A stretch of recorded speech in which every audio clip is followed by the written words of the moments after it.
Bismillahirrahmanirrahim. Muamalah atau transaksi jual beli itu menjadi bagian dari syariat Islam. Karena menjadi bagian dari syariat Islam, maka transaksi atau muamalah ini mempunyai aturan-aturan.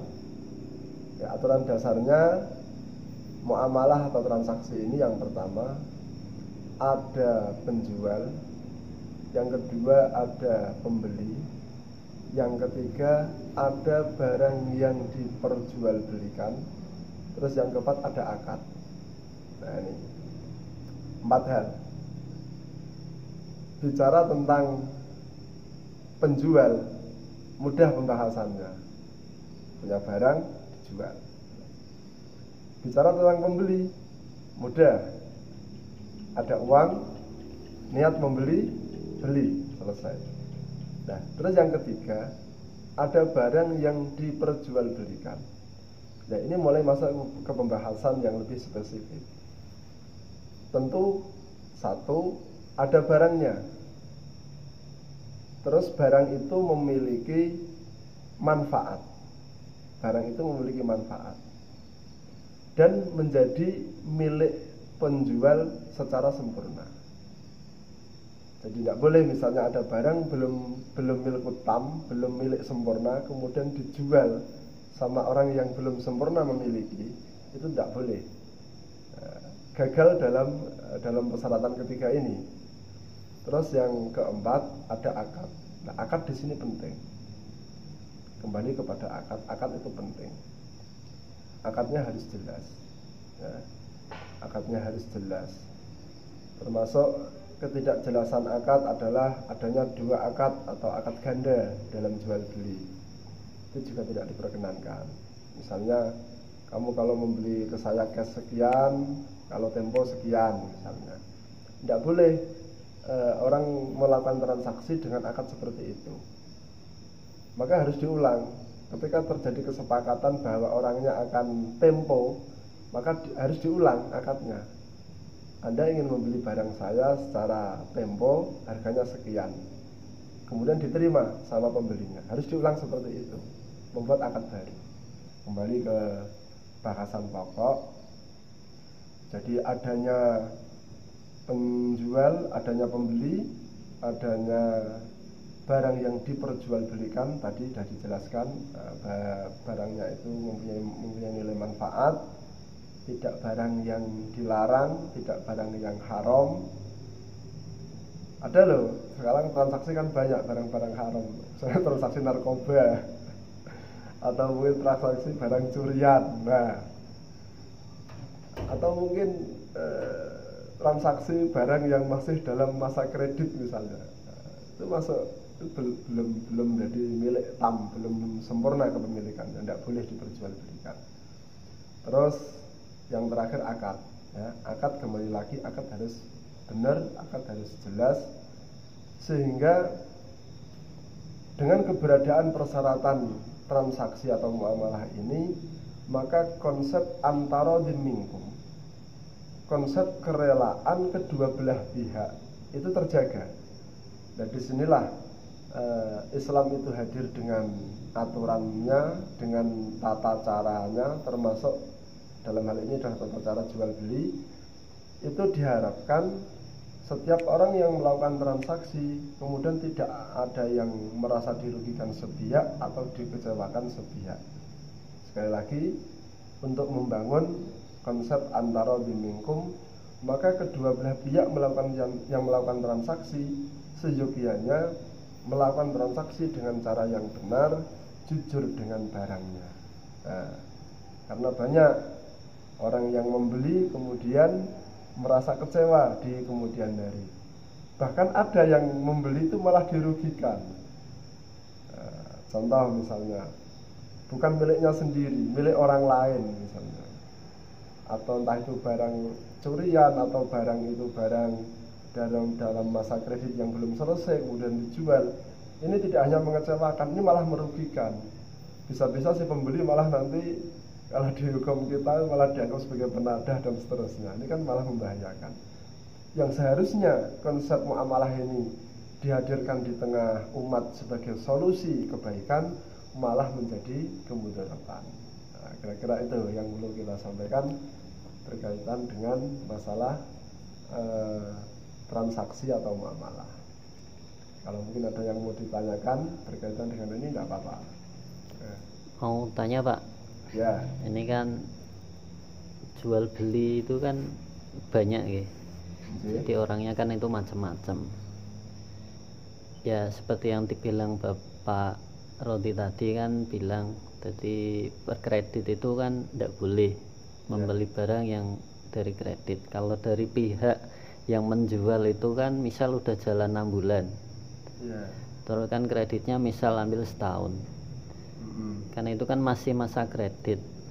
Tapi kalau dari pihak si pembeli itu nggak tahu, itu gimana? Oh ya, ini pembahasan ya. Jadi ada pertanyaan seperti itu. Kalau kemudian ada pembeli membeli barang yang barang itu masih dalam masa kredit yang belum lunas, belum selesai. Misalnya 1 tahun kreditnya berjalan 6 bulan, kemudian dijual. Itu terus bagaimana?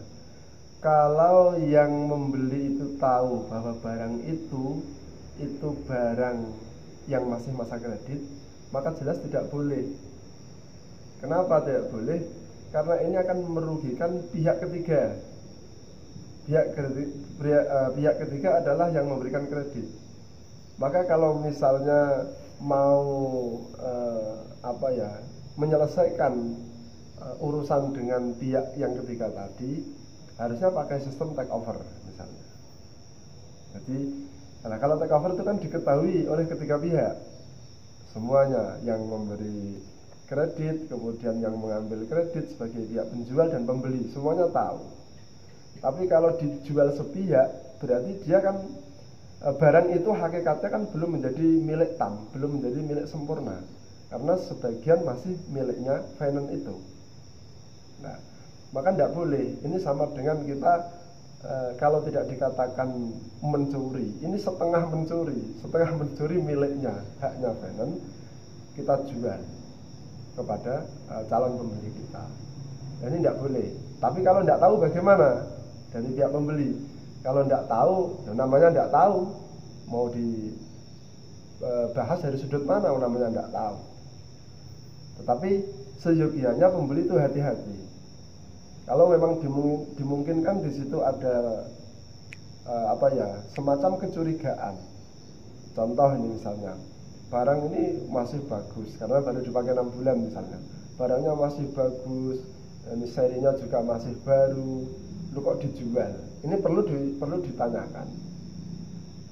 Kalau kita orientasinya tidak hanya soal keuntungan semata. Jadi jual beli kalau bisa upayakan jangan hanya berorientasi soal keuntungan, tapi juga berorientasi tentang keabsahan barang, kebenaran transaksi, sehingga menemukan keberkahan dalam hasil transaksi itu. Nah, kalau tidak tahu mau bagaimana lagi. Tapi kalau misalnya ada rasa kecurigaan, maka seyogianya tinggalkan, ya. Tinggalkan perkara yang meragukan, pilih perkara yang tidak meragukan. Kalau si pembelinya tidak tahu, kalau si pembelinya memang benar-benar tidak tahu, kalau namanya tidak tahu nggak masuk dalam ranah hukum, tidak masuk dalam bahasan. Ini tentu yang kita maksudkan adalah pembahasan hukum Islam, syariat Islam, bukan hukum tata negara. Kalau tata negara, kepolisian mungkin mempunyai cara sendiri ya. Saya tidak akan masuk ke sana, itu bukan domain saya. Tapi kalau dari sisi keagamaan, kembali ke persyaratan, ada penjual, ada pembeli, ada barang yang diperjualbelikan, dan ada akad. Selesai, memenuhi 4 kriteria, berarti transaksi itu sah. Nah, kalau ternyata pembelinya berbohong misalnya, itu urusan pembelinya. Nah, kalau urusan pembeli itu maksudnya berdiri sendiri. Itu hukum yang terpisah, khusus urusan orang yang disebut pembeli tadi. Bentuk kebohongan dia sendiri, bentuk kecurangan dia sendiri. Tetapi dalam proses transaksinya ini tidak rusak, karena pembelinya nggak tahu. Tetapi kalau sudah ada kecurigaan, ada unsur kecurigaan, seyogianya ini ya dicari tahu.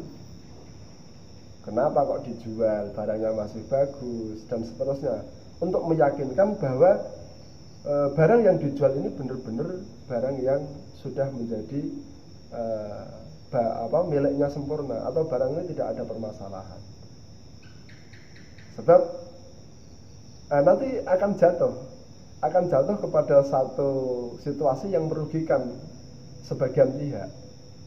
Misalnya kemudian nanti dari orang atau dari pihak yang mengkreditkan misalnya, kemudian nanti menelusuri ini bagaimana dan bagaimana, ya nanti urusannya bisa panjang. Tentu ini mengecewakan dan merugikan. Sementara syariat itu diwujudkan Allah di muka bumi, itu membuat kebaikan. Berarti transaksi yang dibangun ini kan sudah rusak karena tidak sesuai dengan konsep dasar antara minggu. Nah, ini yang harus kita bahas bersama-sama. Nah, sekali lagi mohon itu dipahami, jangan hanya berorientasi kepada keuntungan semata.